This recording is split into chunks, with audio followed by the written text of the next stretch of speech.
Hi, once again I'm Sydney and I am a servant of the Almighty God. As I start this, I must always remember to remind anyone viewing this that we are always in the presence of the living God. I am also the author of Humanity's Inflection Point and the ESIS, Life's Logic module. This episode I will entitle The Shortcomings of Evolutionary Biology. The reason I do, because I have seen discussions and I've seen things that basically says evolutionary biology proves evolution. Well, that is a case of circular reasoning. It is the case, a classic case of it begs the question. Or, it's so old, it's a petitio, principii. It's a Latin term that basically says it's an invalid argument. You can't use, evolutionary biology to prove evolution. It just does not make sense.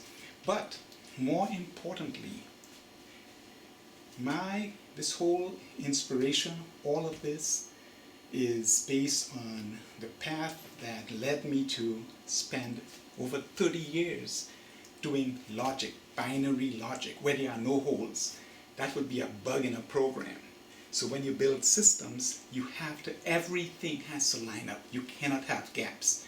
And this whole case of evolutionary biology has at least two big gaps.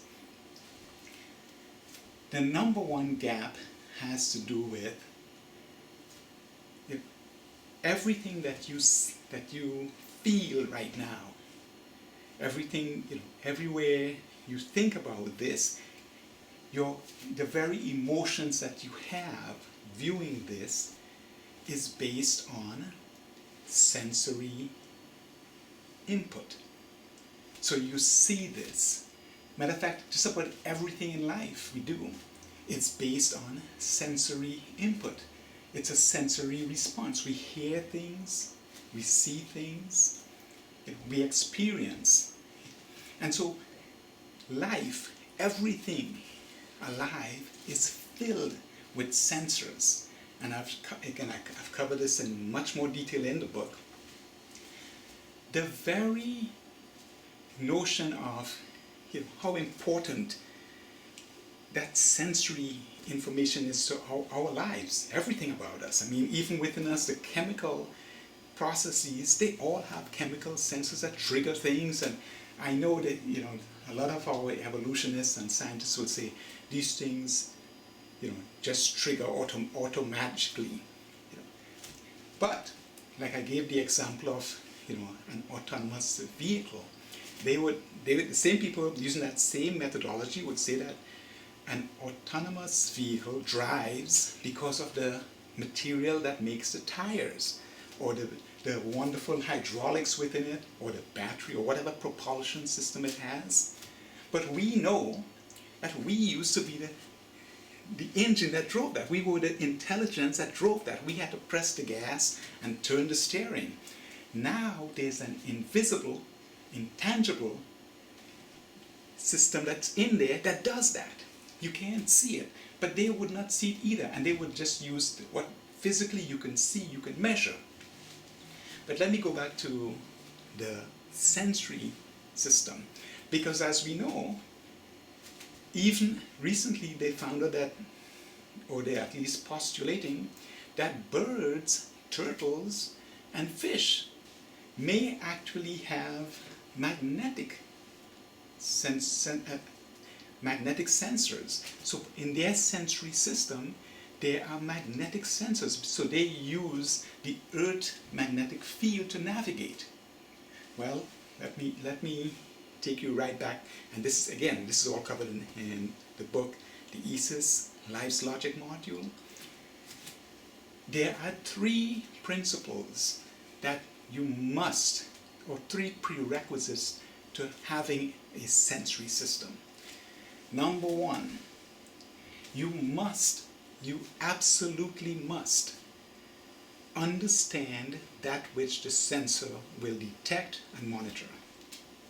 So in the case of that turtle, that fish, that bird, that may have magnetic sensors in it, part of its sensory system can actually detect magnetism, whatever, maybe it's a fish, maybe it's a turtle, but whatever devised and designed that sensor had to understand magnetism.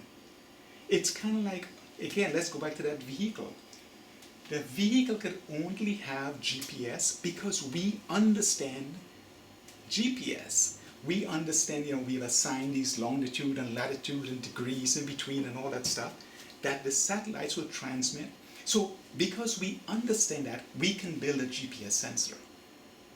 Similarly, to build a light sensor, that is complex. Now we all have light sensors. We can see that's sensors picking up light. Light, if you think about it, it's electromagnetic. Radiation has certain frequencies. This is why you have the spectrum, the ROI, G, BIV, plus the infrared and ultraviolet and all of that stuff. You even have shades of light. You could be in the bright light, or you could be in dim light, or very low light. So to build a sensor, you have to understand light, or it might start picking up sound. Similarly, sound, sensors for sound. Now when you get to like taste and smell, that's amazing. These animals that have this acute and they can leave, scent messaging and all that stuff, we can't do that stuff, and we can't even approach that currently. Maybe in a few years we will. And then you would have cops, they would actually have like this little sensor on them, and instead of having a dog, they can follow, the guy who ran off, they can take a piece of his clothes, put it like this and say, follow it. We don't have that kind of fidelity with our instruments. Now, so the first thing to build any of this, especially with smell, you have to know the properties of every chemical that you will encounter, and every combination. This is what a dog can do. So they have the sensors that can distinguish that. This is what is involved in smell. Same thing with sight.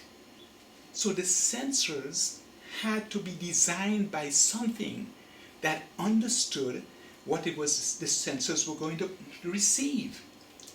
So again, maybe the fish did, maybe the turtle did, maybe they and the bird, they built their own. But think about it, does that make sense? Because if the bird can do it and the fish can do it, why can't we? You put us in a room and tell us where is north. We start pointing, where is north? But the birds apparently can do this. So whatever designed those sensors had to be intelligent. It had to understand magnetism, or in the case of sharks, that can detect the small currents that that are around living bodies. That sensor had to be designed by something that understood that electrostatic force, or these electrical impulses. So those sensors had to be designed by something intelligent. That was just the first part. You have to understand the stimulus.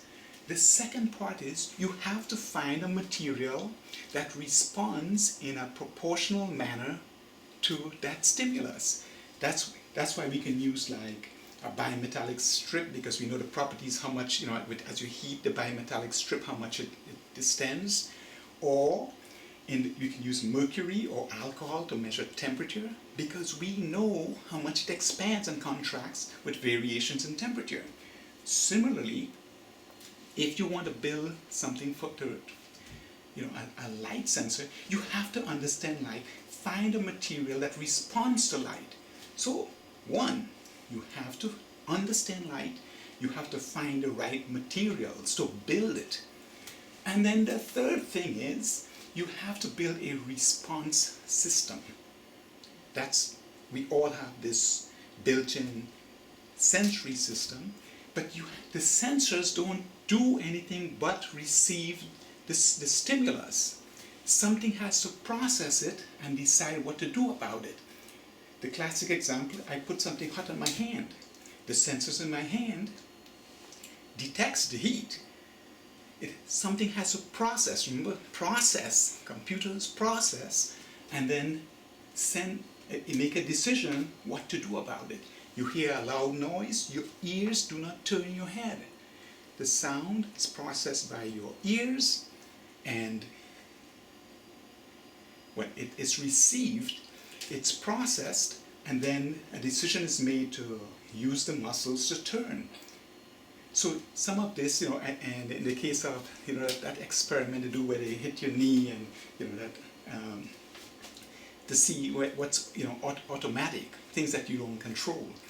Throughout our bodies, we are filled with sensors, chemical sensors. I know they just say, well, these things just happen to be that way. And through specialization with no intelligence, specialization, collaboration, and division of work, these things just work together. No intelligence. Just like that autonomous vehicle, that through specialization, collaboration, and division of work, things decided to be tires and suspension and steering and the power system and the transmission and all that stuff. So this is the thing.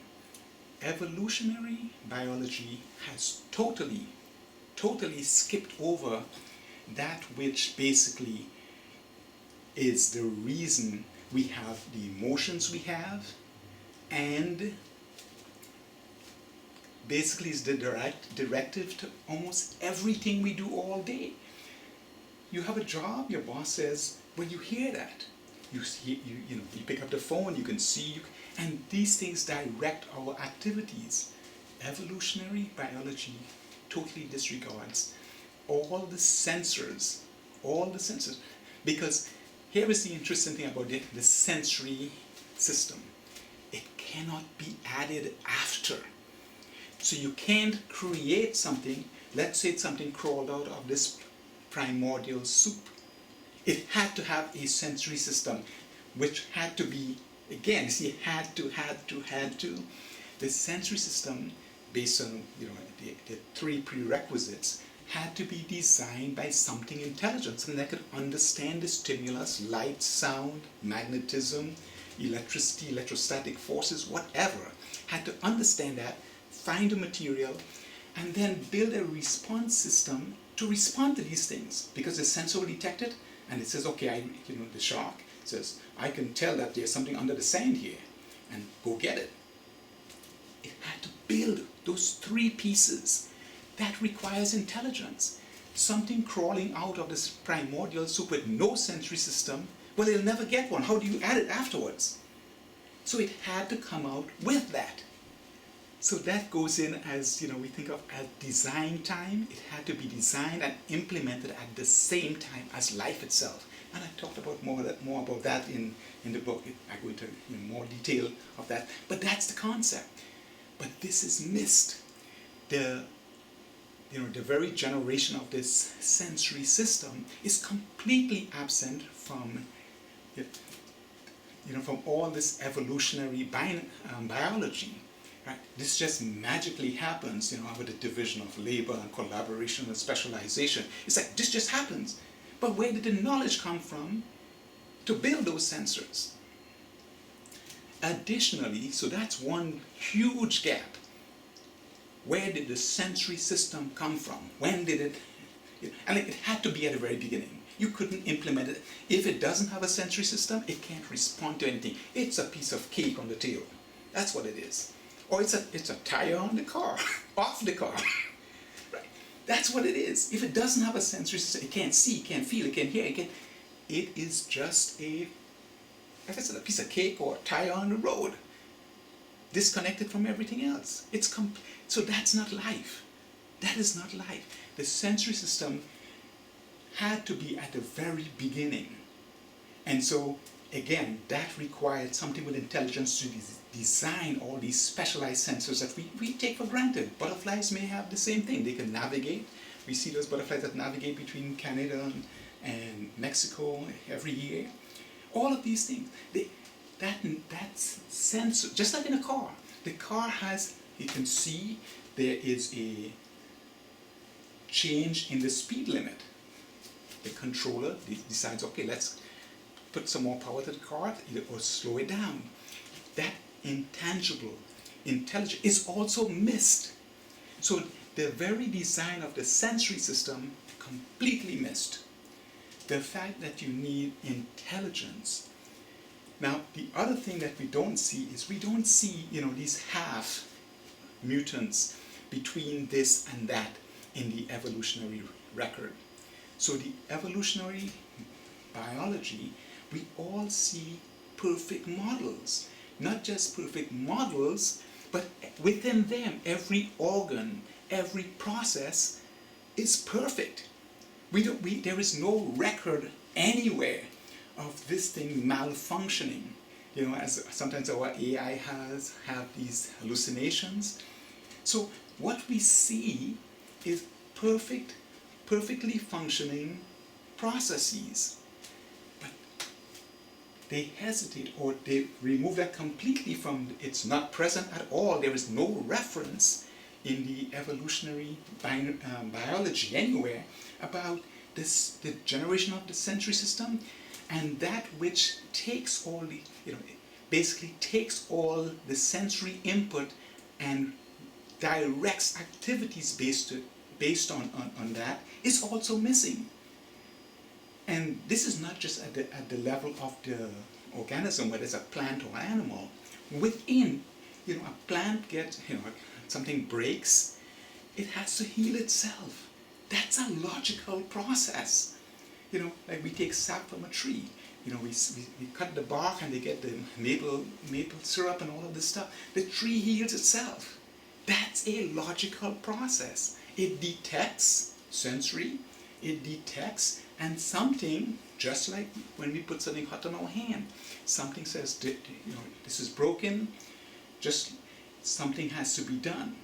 And so we see logical processing. There is nothing random about it, but this is completely absent from this evolutionary biology. So it's completely, so those are two big holes. The sensory information, where did the sensory information come from? When did that appear? Now, never accept this over time, okay? Because over time is really the best cause of extinction. Because if you need something now, over time, over thousands of years or millions of years, you will get that out of this randomness and all that stuff. So, an example. So let's assume, just for argument's sake, that we're going along in this evolutionary binary tree and all this stuff, and we come to the first mammal, right? So one of the characteristics or the attributes is that mammals produce milk. They have mammary glands, right? Well, the very first, let's say it's a couple, right? Somehow they're there. If that female, and so this is not asexual reproduction, right? The female now is pregnant, she has a baby. If the definition of the, all the physiology and the processes to produce that milk, that lactation that is required to feed that baby, if that has to wait for over time, then the baby will not, you're going to feed it grass? See, so that's the type of thing where that's over time. When you think about so many processes, you need that now. You can't have, I have a need and somehow it's going to be transmitted to 200 generations down the road or 15 generations to get what I need now to survive.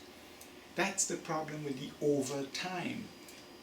You think about these, the arms race and all this stuff. If it does not occur at this point in time, it's needed, that can lead to extinction. So whenever you hear this, it's like, but they needed this. Well, if they don't have it now, that can lead to extinction, more than likely will.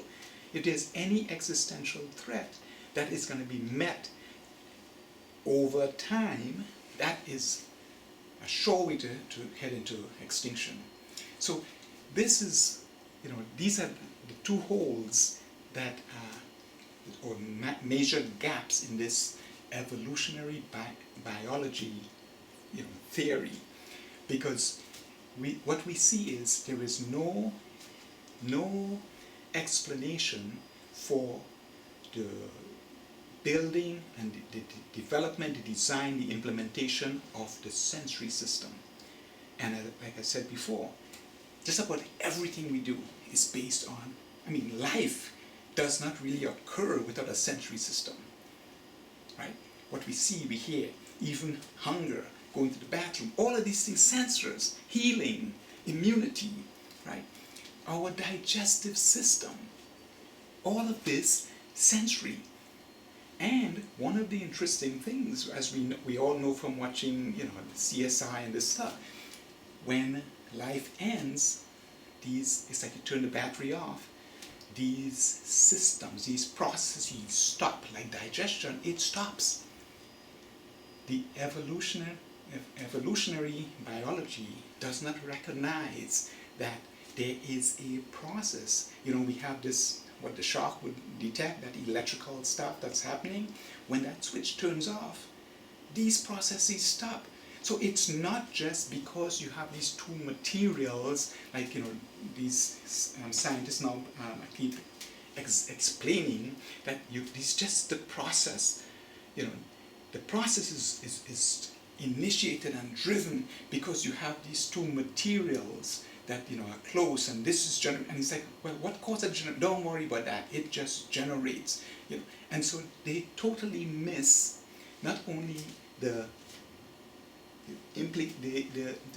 implementation, the design and construction and implementation of the sensory system, but these perfect processes, they will explain that they happen, it's just, again, that specialization, collaboration and division of labor just happens. There is no logic to it.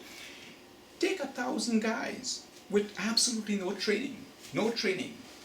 We're pretty intelligent, right? Again, intelligence, invisible, intangible, but take 1,000 of guys, okay, maybe 1,000 is too much. Let's take 100 guys, fairly intelligent, with no training, and say, build a house. Put in the plumbing, the electrical, let's put in HVAC too, and let's construct this. It won't happen. It's like, where do you start? You have to get training. That builds up the knowledge. So with our intelligence, we can build up knowledge. And so then you can have a smooth process. You need intelligence to have these regular processes. Just like, again, I give the example of that fully autonomous car. It can be, the GPS, it can, take you there in the rain. It will turn on the wipers if it needs, if it needs the wipers. But whatever, image detection it's using, and sound, it can recognize all the traffic signs, all these. But the sensors will do that. But you need something that basically takes all the sensory information, yes, GPS and LiDAR or whatever other image processing sensors you have, as well as things for like the road, its suspension. It has to have all these sensors. Something takes all the information from all the sensors, processes it, makes decision. That's intelligence. This is what we see in every living thing. The evolutionary biology ignores that, ignores intelligence, ignores sensors. The generation, creation of sensors, however it was built, designed, and implemented, there is no record of that. And so, think about this. It does, look, these researchers, they do amazing things. I love science. But I also do logic. And when I hear, this, I'm like, yeah, but you have to have intelligence to make these regular processes. These totally, you can see the controls are there, and and everything happens on a regular basis and we can predict it. It's kind of like the weather, right? Weather used to be random until, meteorology now we can actually predict. Same thing with our bodies. The more we learn, we can predict things. It's very regular. With robotics, and this is why, it was great that I got, exposed to this stuff. We recognize this thing about sensors and all this. We see that in living things. But the evolutionary record and the biology totally ignores these two very critical components. And so trying to use, in spite of using circular reasoning and all this stuff, there are holes in this. Now, what is this all about? It's not to discard, because what we're doing is great as far as discoveries, but we need to recognize there are flaws in what has been accepted. And so this should be a launching point for more discoveries and using logic like the binary logic, so there are no gaps. We have to look at revisit some of these assertions, and now we can actually address these gaps.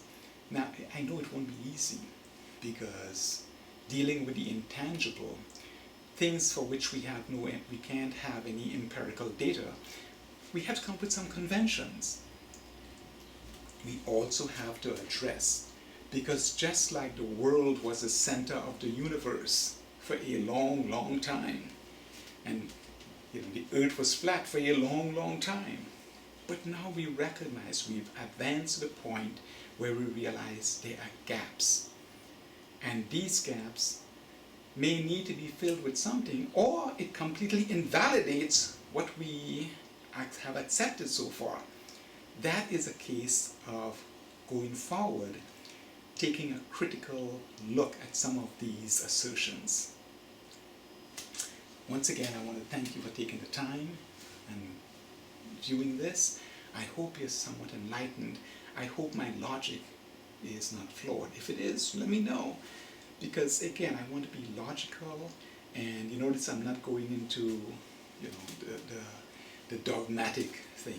I am using my training that guide. It's a very interesting journey here, right? Start off not a big fan of religions and all that stuff, but the logic is kind of pointing me in a direction of intelligent design. If it's flawed, let me know. So again, I want to thank you for taking the time, and until the next time, may God continue to bless us all. Thank you.